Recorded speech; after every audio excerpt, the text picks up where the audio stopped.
the only constant in life is change, right? And I think if you trace civilization all the way back to the beginning, you realize that men and women, our roles have been changing throughout time.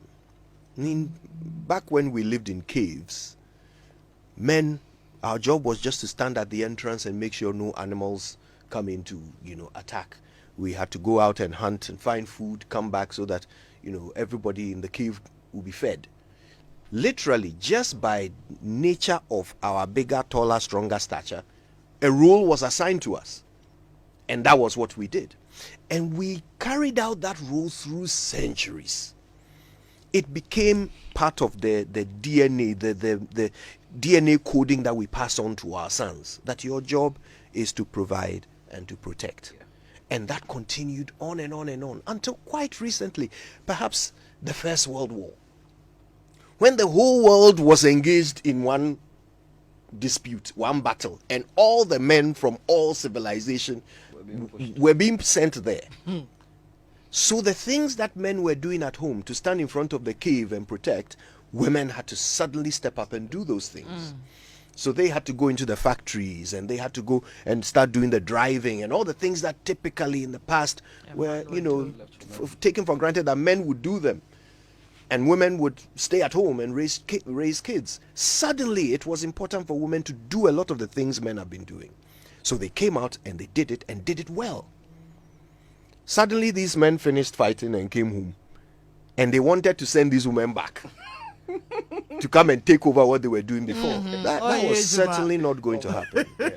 So we had this feminism movement that had to begin at that time to ensure that women were not prevented from doing things they were obviously good at. So suddenly the roles started shifting. Now, men who had been passing the DNA coding on from one son to another, telling them you must provide and protect, suddenly find themselves with the only skill they have being to provide and protect. Yeah. But they are trying to provide and protect for a woman who wants to provide and protect for herself. So men felt a little bit lost. Children as well. Yeah, men have felt a little bit lost. But what happened? Eventually, we all came to agree that that's the way forward. So we said, okay, fine. If that's what you want to do, that's good. Please, you are capable. Do it. So we will be a little bit more of what we thought women should be. You can be a little bit more of what men have been. Then the roles kept changing. So this is what you see reflected in the role of fatherhood today. That instead of it being the man who goes to work, comes home, hardly ever sees the kids, checks their test results at the end of the term and says, do better, pays all the school fees, and is missing. Today, men understand that as a father, if you really want your child to have any kind of appreciation for what you do, you'd better be there.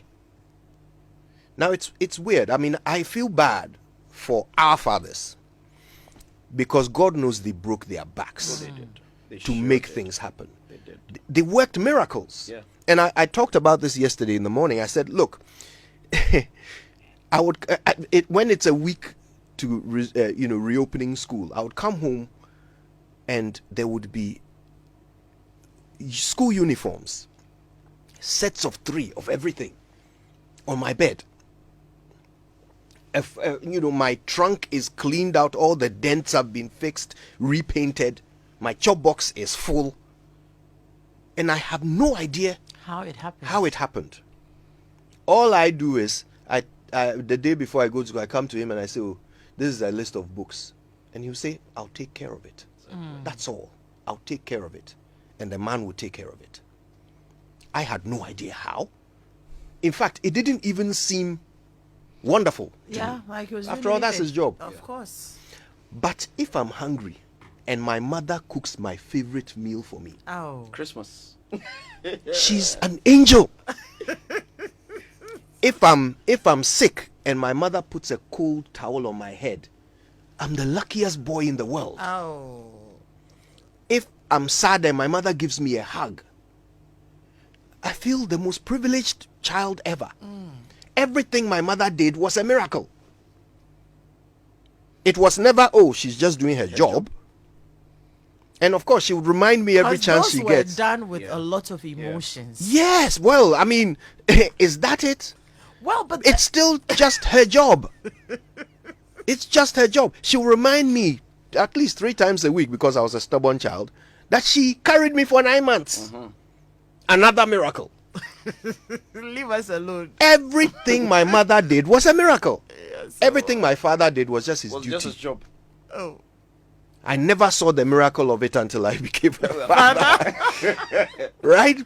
So look, it's true. The roles have changed over time, but it's because men have realized that no matter how many miracles they work,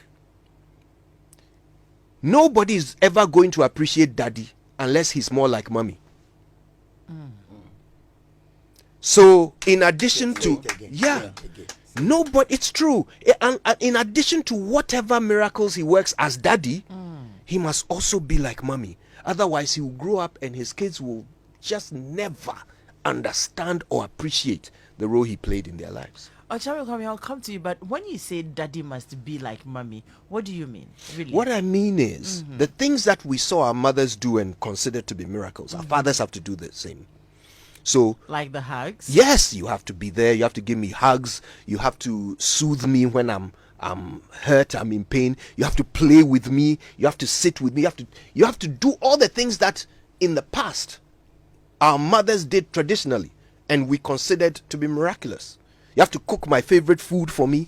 You have to do things that will... Sorry, isn't that also dangerous? Because, for a lot of families, the good cop, bad cop concept is what they've used to raise their kids.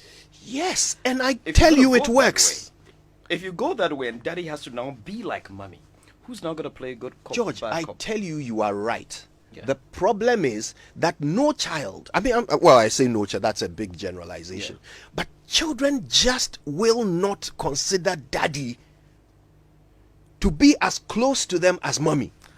Yeah, maybe daddy should They just won't. Maybe the dad should learn to accept that. Let me come